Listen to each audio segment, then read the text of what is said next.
Dans les derniers soubresauts du siècle après Jésus-Christ, alors que l'Empire romain luttait pour maintenir son hégémonie face aux invasions barbares et aux guerres civiles, un nouveau pouvoir se formait à l'Est, un pouvoir qui défierait l'existence de Rome pendant 4 siècles.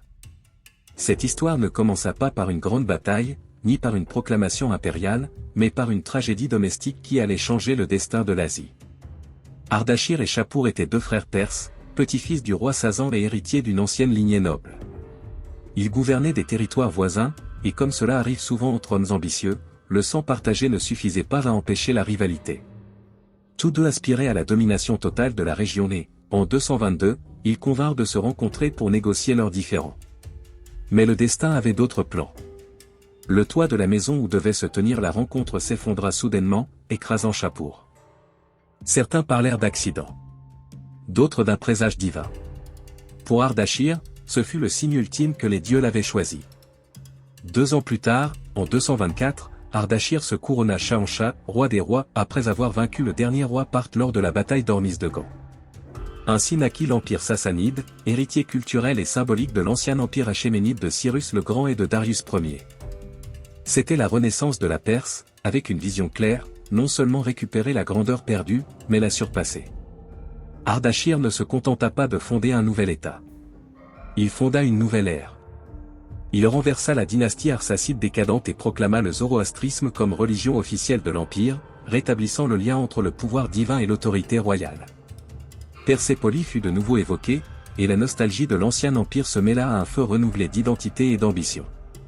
Ce qui avait commencé par la chute d'un toit et la mort d'un frère allait devenir l'un des ennemis les plus redoutables de Rome, un empire qui survivrait aux empereurs romains, aux guerres sanglantes et aux épidémies, et qui, même dans sa chute, sèmerait les bases de l'art, de la science et de la spiritualité qui façonneraient l'Orient et l'Occident pendant des siècles.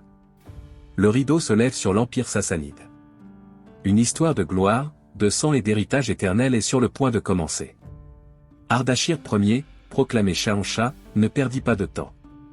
Il comprenait qu'une couronne ne suffisait pas pour bâtir un empire.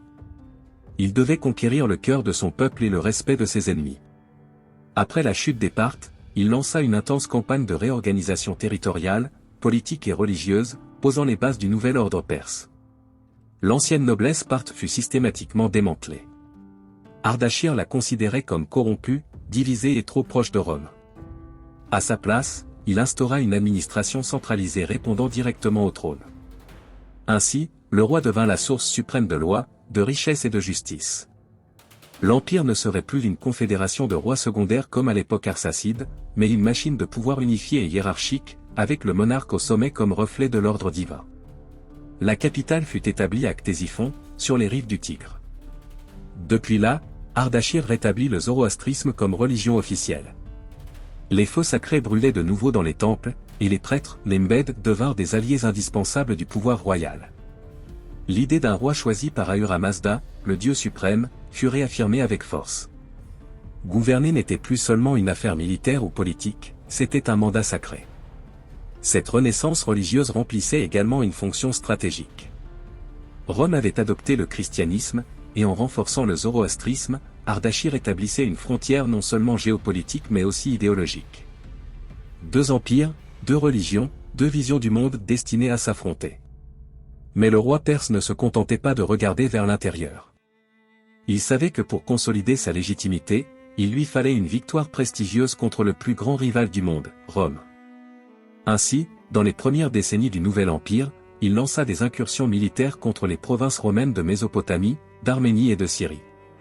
Le message était clair, la Perse était de retour, et cette fois, elle ne venait pas pour résister, mais pour diriger. La figure d'Ardachir devint rapidement un symbole de renouveau. Il était représenté dans les reliefs comme un guerrier triomphant, monté sur de majestueux chevaux, terrassant ses ennemis sous la bénédiction d'Ahura Mazda. L'art et l'iconographie impériale furent construits comme des instruments de propagande et de cohésion. La Perse renaissait non seulement avec des épées, mais avec des symboles, des liturgies et des légendes. À sa mort en 242, l'Empire sassanide s'était déjà affirmé comme une puissance régionale. Mais ce que son fondateur avait commencé, son fils Shapur Ier le porterait à de nouveaux sommets. L'ascension ne faisait que commencer, et Rome connaîtrait bientôt la puissance renouvelée du Lion d'Orient. En 309 après Jésus-Christ, l'Empire sassanide se trouva à une étrange croisée des chemins, son roi, Hormisd II, était mort et la lutte pour le trône devint féroce. La noblesse perse, divisée et agitée, élimina les successeurs adultes potentiels afin qu'aucun ne concentre trop de pouvoir. Il ne restait qu'une seule possibilité, un enfant à naître. Dans un geste symbolique sans précédent, les dirigeants placèrent la couronne impériale sur le ventre de l'une des épouses enceintes du monarque défunt. Cet acte fit de l'enfant à naître le roi de Perse. Ainsi commença le règne de Shapur II, couronné avant même de voir la lumière du monde. C'était le signe que les Perses misaient sur l'avenir, même au cœur de l'incertitude. Durant son enfance, l'empire fut gouverné par des régents, mais lorsque Shapur atteignit sa majorité, il démontra que son destin était extraordinaire. Non seulement il survécut au pouvoir imposé dès sa naissance, mais il devint l'un des souverains les plus redoutables de toute l'histoire perse. Sa première priorité fut de protéger les frontières. Le sud de l'empire était constamment harcelé par des tribus arabes. Dans une série de campagnes éclairs, Shapur les vainquit, sécurisant la région et obtenant le titre de « destructeur des Arabes ». Ce n'était pas une campagne symbolique, c'était l'assurance des limites culturelles et stratégiques de l'empire face au désert. Mais il ne s'arrêta pas là. Il tourna son attention vers l'ouest, vers Rome. Dans un jeu de pouvoir qui durerait des décennies, Shapur II défia l'Empire romain à plusieurs reprises dans les provinces de Mésopotamie et d'Arménie. En 359, il lança une offensive qui culmina avec la conquête de la forteresse romaine d'Amida, après un siège qui dura 73 jours. Cette victoire lui donna le contrôle de routes commerciales importantes et marqua un tournant dans l'équilibre des pouvoirs. Shapur n'était pas seulement un guerrier. Il était également réformateur. Il restructura le système fiscal, réorganisa l'armée et renforça l'administration centrale. Son règne, qui dura 7 décennies, représenta la consolidation de l'empire sassanide en tant que superpuissance culturelle et militaire. Cependant, son héritage eut aussi ses ombres. Pendant son règne, les chrétiens, souvent perçus comme des sympathisants de l'empire ennemi, furent sévèrement persécutés.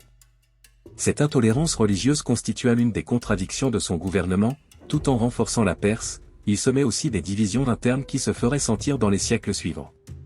À sa mort en 379, Shapur II laissa un empire plus vaste, plus cohérent et plus respecté que celui qu'il avait hérité. Ce fut, sans aucun doute, l'apogée du premier âge d'or de l'empire sassanide. L'enfant couronné dans le ventre maternel avait accompli son destin avec grandeur. Après la mort de Shapur II, l'empire sassanide entra dans une période de stabilité apparente, mais sous la surface, l'équilibre était fragile.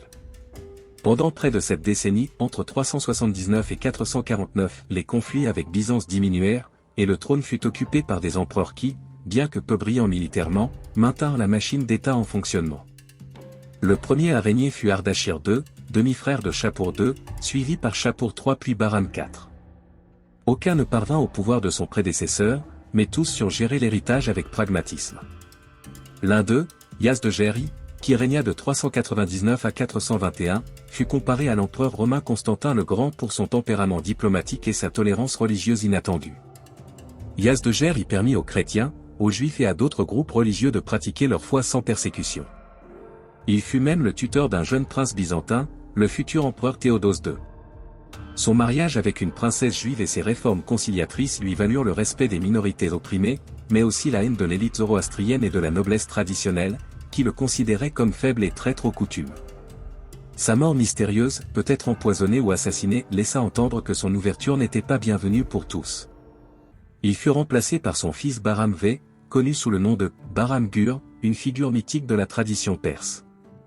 Habile au combat et passionné de chasse, il fut un monarque charismatique qui combina force militaire et raffinement culturel. Il encouragea la poésie, la musique et les légendes épiques qui, des siècles plus tard, inspireraient des œuvres comme le Shahnameh. Cependant, son règne ne parvint pas à résoudre les tensions sociales structurelles qui commençaient à fissurer les fondations de l'Empire. Au fil des ans, les régions frontalières comme l'Arménie devinrent des échiquiers entre la Perse et Byzance. Les alliances changeaient selon les convenances, et la diplomatie se transforma en un jeu subtil entre évêques, gouverneurs et ambassadeurs qui défendaient leurs intérêts tout en prétendant servir leurs empires. La noblesse gagnait en pouvoir. Les grands propriétaires terriens, connus sous le nom de Wuzurni, commencèrent à se comporter comme des seigneurs féodaux. Les impôts injustes, le favoritisme aristocratique et les inégalités croissantes firent que le peuple commença à se méfier de l'ordre impérial. L'État continuait à fonctionner, mais la fragilité s'accentuait. Dans ce fragile équilibre, la Perse marchait sur une corde raide, chaque décision diplomatique évitait un conflit, mais érodait aussi l'autorité centrale. Le feu ne brûlait pas encore, mais le bois était déjà empilé. Le chapitre suivant de l'Empire viendrait avec un monarque déterminé à tout changer, quitte à incendier le système de l'intérieur. À la fin du Ve siècle, alors que l'Empire sassanide semblait stabilisé mais affaibli intérieurement, une figure inattendue apparut, ébranlant les fondations de l'ordre établi. Son nom était Cavadi, fils de Peurosi, et son accession au trône en 488 marqua un tournant aussi révolutionnaire que conflictuel dans l'histoire perse. Cavadi n'était pas un empereur traditionnel. Bien qu'installé par la noblesse, il fit vite comprendre que sa loyauté ne serait pas envers les castes privilégiées.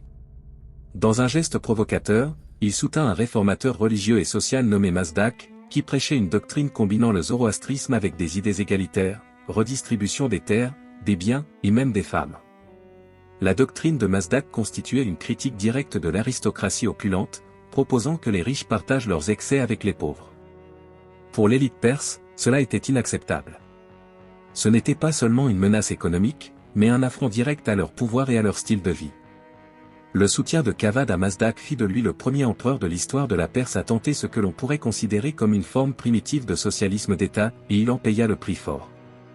En 496, la noblesse, avec le soutien du clergé zoroastrien, déposa Cavad et l'enferma dans la « prison de l'oubli ». À sa place, ils installèrent son frère Jamasp, un pantin plus docile. Mais Cavad n'était pas fini. Il parvint à s'échapper, fuit vers l'est et trouva un allié inattendu, les redoutables Huns blancs, les mêmes qui, par le passé, avaient dévasté des villes perses.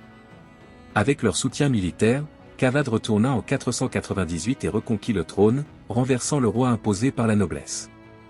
Il n'était désormais plus seulement empereur, mais vengeur. Il consolida son autorité d'une main de fer, récompensa ses alliés et punit ceux qui l'avaient trahi. Son second règne fut beaucoup plus pragmatique. S'il n'abandonna pas complètement Mazdak, il modéra son discours pour maintenir l'équilibre. Durant cette période, l'Empire sassanide connut un renouveau militaire. Cavad renforça l'armée avec de nouvelles levées, réorganisa les impôts et reprit le contrôle de régions stratégiques telles que l'Arménie et les rives du Tigre. Mais les tensions avec Byzance augmentèrent. Rome regardait avec méfiance cette Perse renouvelée et radicale. Cavad régna jusqu'à sa mort en 531. Son héritage fut ambivalent. D'un côté, il fut l'empereur qui défia l'ordre aristocratique et revitalisa l'empire sur le plan militaire, de l'autre, son alliance avec Mazdak alluma la haine de la noblesse, qui ne lui pardonnerait jamais cet affront. Mais si Cavad était le rebelle, son fils serait le bâtisseur. Car à sa mort, il fut succédé par l'un des empereurs les plus légendaires de l'histoire de l'Iran, Khosrow Ier Anushirvan, le « Juste ». Lorsque Cavad Ier mourut en 531, l'empire sassanide était renforcé, mais encore secoué par les tensions sociales et religieuses déclenchées par son père. Dans ce contexte complexe, son fils Khosrow Ier Anushirvan monta sur le trône, dont le surnom d'âme immortelle ou d'esprit éternel n'était pas un simple ornement. Pendant près de 5 décennies, cet empereur marquerait le sommet de la civilisation sassanide. Khosrow Ier fut avant tout un réformateur. Apprenant des erreurs de son père, il démantela fermement le mouvement mazdakite sans recourir à une purge indiscriminée. Il ordonna l'exécution de Mazdak, son chef spirituel, mais canalisa ensuite le mécontentement social en réformes concrètes. Il modernisa le système fiscal, le rendant plus juste et efficace, en attribuant les impôts selon la richesse et la productivité de chaque région. Cela renforça les finances de l'Empire sans écraser la paysannerie. Militairement, il réorganisa l'armée. Pour la première fois, la cavalerie lourde impériale fut payée directement par l'État, réduisant ainsi la dépendance envers les seigneurs féodaux et augmentant la loyauté des troupes envers l'empereur. Ainsi naquit la puissante force des Aswarans, les redoutables cavaliers d'élite perse. Khosrow Ier consolida également la bureaucratie, instaurant un système méritocratique plaçant les plus compétents dans les postes administratifs, indépendamment de leur noblesse. Ces réformes permirent à l'Empire de fonctionner avec plus de cohésion et d'efficacité. Mais son génie ne se limita pas à la politique ou à la guerre. Il fut un mécène de la culture. Amateur de connaissances, il ordonna la traduction d'œuvres philosophiques et scientifiques grecques et indiennes en pahlavi, la langue moyenne perse. Il fit venir des savants de Syrie, d'Inde et de Byzance à sa cour, encourageant la médecine, l'astronomie et la philosophie. Lorsque Justinien Ier ferma les écoles de philosophie à Athènes, plusieurs de ces savants trouvèrent refuge en Perse sous Khosrow. Sa politique extérieure fut habile mais ferme. En 532, il signa avec Byzance la fameuse « paix éternelle », qui lui garantissait un tribut en échange de la stabilité. Mais cette paix ne dura pas. Les tensions renaquirent lorsque l'empereur byzantin refusa de payer le tribut convenu, et Khosrow répondit avec détermination. Il pilla Antioche en 540, humilia l'Empire romain d'Orient et transporta son trésor à Ctésiphon, où il construisit un nouveau quartier pour loger les prisonniers et artisans capturés. Au-delà de la guerre, son impact fut tangible dans les villes et les campagnes. Il reconstruisit les systèmes d'irrigation, rétablit les fermes dévastées par les conflits précédents et fonda de nouvelles villes. Sa capitale, Ctésiphon, prospéra comme centre commercial, artistique et intellectuel. Sous son règne, la région jouit d'une prospérité et d'une stabilité sans précédent, que de nombreux historiens considèrent comme le véritable âge d'or de la Perse. Sur le plan religieux, il resta fidèle au zoroastrisme mais n'imposa pas une intolérance aveugle. Bien qu'il ait consolidé son rôle de défenseur de la foi officielle, il permit un certain pluralisme. L'un de ses propres fils se convertit au christianisme, et l'empereur ne le punit pas. À sa mort en 579, Khosrow Ier laissa un héritage d'équilibre, d'innovation et de splendeur. La Perse n'était pas seulement une puissance militaire, mais un phare de civilisation. Son règne devint légendaire, et les générations suivantes le rappelèrent comme le modèle du monarque sage, juste et visionnaire. Mais les jours de grandeur ne dureraient pas éternellement. Son fils et ses successeurs hériteraient d'un empire fort, oui, mais aussi des premiers vents d'un ouragan qu'ils ne pouvaient encore imaginer. Lorsque Khosrow Ier mourut en 579, l'empire sassanide était à son apogée, fort, stable et respecté. Son fils Hormizd IV hérita de ce pouvoir, mais pas de sa sagesse. Son règne, de 579 à 590, fut marqué par des tensions internes avec la noblesse et l'armée, ce qui affaiblit la cohésion obtenue par son père. Après son assassinat lors d'une conspiration de cour, le pouvoir passa à un nouvel empereur ambitieux, Khosrow II Parviz, petit-fils du grand Khosrow Ier. L'ascension de Khosrow II ne fut pas tranquille. Il fit face à une rébellion militaire et dut recourir au soutien de l'empereur byzantin Maurice pour retrouver le trône. Cette alliance initiale avec Byzance lui rendit le trône en 591, mais la paix ne durerait pas longtemps. L'occasion se présenta lorsque Byzance sombra dans le chaos, Maurice fut renversé et exécuté par le général Phocas lors d'un coup d'État, ce qui indigna Khosrow II. L'empereur perse saisit ce prétexte pour lancer la plus grande campagne militaire de l'histoire de l'Empire sassanide. C'était l'heure de venger son bienfaiteur, et de régler d'anciennes comptes avec Rome. Les légions perses avancèrent avec fureur. En quelques années, elles conquirent Damas, Jérusalem et l'Égypte. Elles atteignirent même les portes de Constantinople, assiégeant la capitale de l'Empire byzantin en 626. Ce fut un moment apocalyptique, les deux empires les plus puissants de l'Antiquité tardive s'affrontant dans une guerre totale et impitoyable. Pourtant, les murailles de Constantinople résistèrent. Et depuis l'arrière, émergea le nouvel empereur romain, Héraclius. Ce leader inattendu entreprit une manœuvre brillante. Alors que les Perses assiégeaient sa capitale, il navigua à travers la mer Noire, traversa l'Anatolie et frappa directement le cœur de l'Empire sassanide. Non seulement il infligea des dommages matériels, mais il sema également la paranoïa au sein de l'appareil militaire et politique perse. Des espions byzantins propagèrent des rumeurs de trahison, et les tensions internes éclatèrent rapidement. Le général Charbaraz, l'un des meilleurs commandants sassanides, se sentit trahi par Khosrow II après avoir lu de fausses lettres prétendant que son assassinat était planifié. En représailles, il paralysa ses armées. À cela s'est ajoutée la mort inattendue de Shahin, un autre général clé qui avait dirigé des campagnes victorieuses en Anatolie. Privé de ses piliers militaires et avec Héraclius frappant au cœur de la Mésopotamie, l'empire commença à s'effondrer. En 627, lors de la bataille de Ninive, Héraclius remporta une victoire écrasante. Peu après, les troupes byzantines pillèrent le temple de Takhte Solemn, l'un des sanctuaires les plus sacrés du zoroastrisme. Au milieu de l'effondrement, Khosrow II fut déposé et exécuté en 628 par son propre fils. Avec sa mort, non seulement le règne de l'empereur le plus ambitieux de Perse prenait fin, mais une période de chaos total s'ouvrait. En à peine 4 ans, le trône sassanide verrait 14 empereurs différents se succéder, entre coups d'État, assassinats et trahisons. L'empire, épuisé par des décennies de guerre, vidé par les intrigues et privé de leadership fort, était prêt pour sa ruine. Et c'est justement à ce moment-là, alors que le géant oriental tombait à genoux, qu'un nouveau pouvoir s'élevait depuis le désert, l'islam. L'année était 632. Alors que l'empire sassanide vacillait entre usurpateurs, assassinats et décadence, dans les sables de la péninsule arabique, une révolution spirituelle et militaire commençait à prendre forme. Le prophète Mahomet venait de mourir, mais son message était devenu un feu inarrêtable. Unifié sous la nouvelle puissance du califat islamique, le monde arabe, longtemps soumis à des empires comme Rome et la Perse, se préparait désormais à conquérir.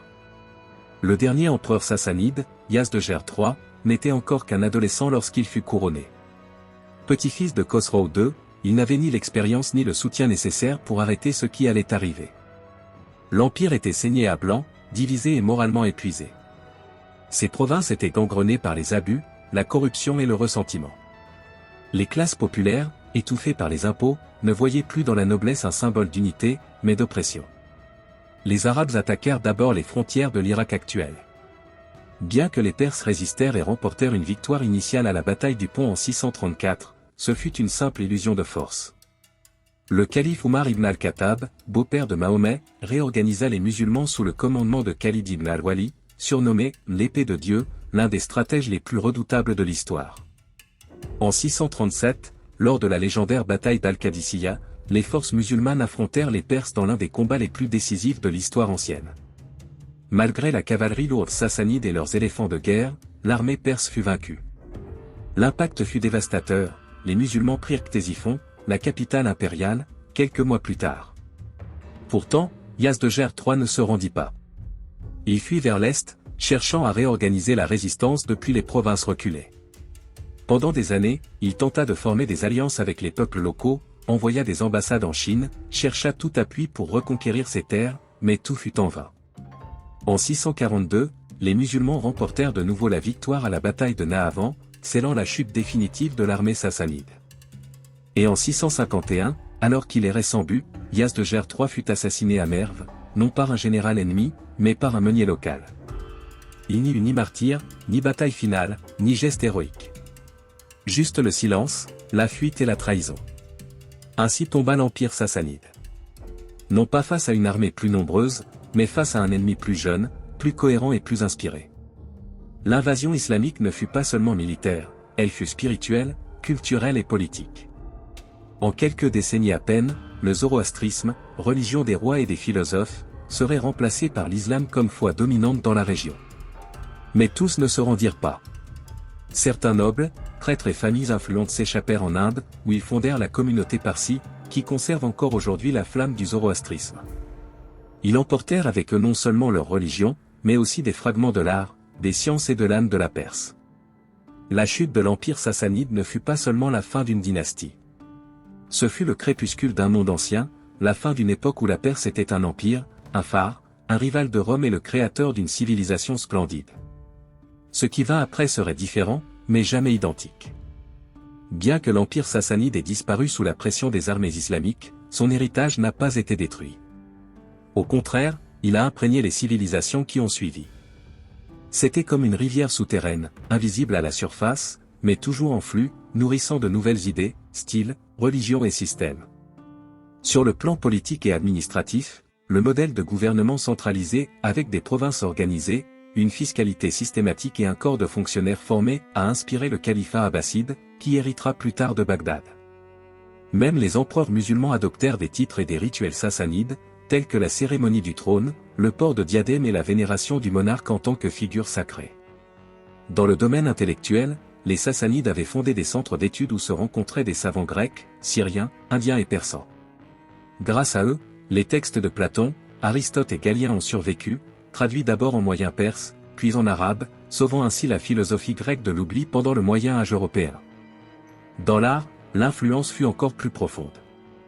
L'art islamique, avec ses dômes majestueux, ses tapisseries complexes, sa calligraphie et ses jardins symétriques, doit beaucoup au design et à l'esthétique sassanide.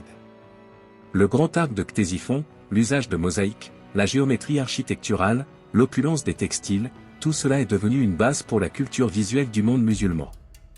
Même en Occident, les échos de l'empire sassanide atteignirent des lieux inattendus. Les tapis persans décoraient les palais européens, tandis que certains saints chrétiens étaient vêtus de soieries tissées sur des métiers sassanides. La légende de leur raffinement atteignit jusqu'à la France mérovingienne. Et dans la religion, bien que le zoroastrisme ait été éclipsé par l'islam, Sa vision dualiste du monde, la lutte éternelle entre le bien et le mal, la récompense après la mort, le jugement dernier, influença indirectement le christianisme, le judaïsme tardif et l'islam. Le feu sacré, le respect de la nature, l'éthique de la parole donnée, des idées ancestrales qui restent vivantes. Aujourd'hui, lorsque nous nous souvenons de l'Empire sassanide, nous ne voyons pas seulement un ennemi redoutable de Rome. Nous voyons une civilisation qui défia le temps, qui résista à des siècles de guerre et qui, même dans sa chute, sema des idées qui fleuriraient dans d'autres mondes. Car au final, ce qui rend un empire éternel, ce ne sont pas ses murailles ni ses armées, mais les traces invisibles qu'il laisse dans l'histoire de l'humanité.